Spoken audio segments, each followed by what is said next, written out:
भगवान करस तारा लइका के एगो लइकी मिले तहरे जैसन। भगवान करस तारा लइका के एगो लइकी मिले तहरे जैसन। शायद तब तोहरा पता चली धोखा के दर्द होला कैसन। भगवान करस तारा लइका के एगो लइकी मिले तहरे जैसन।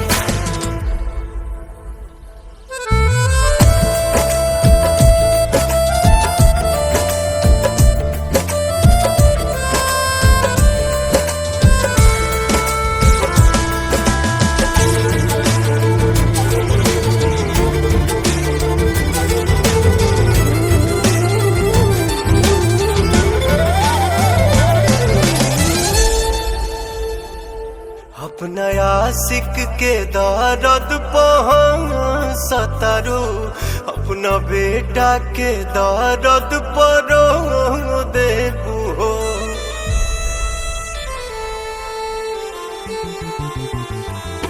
सब कहत रहे तोहरा बारे में हो, बाकी हमके न लागल कि छोड़ देबू हो।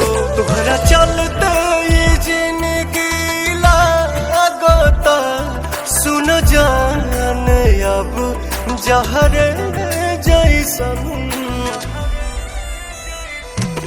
भगवान करस तारा लइका के एगो लइकी मिले तहरे जैसन। भगवान करस तोहरा लइका के एगो लइकी मिले तहरे जैसन।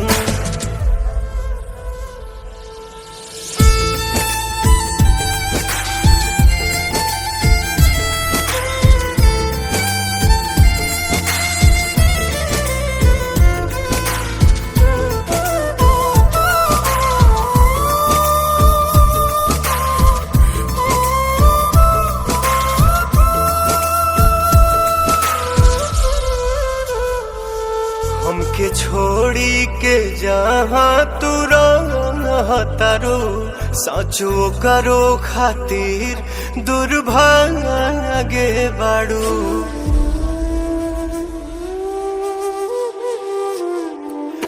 हम गीता पहाथ धोके कोही एनु दे, तू धोखा देवे में सबसे आगे बाड़ू। पागल पवन कब सोचलस न हमरो साथे ये जान करबू ऐसन।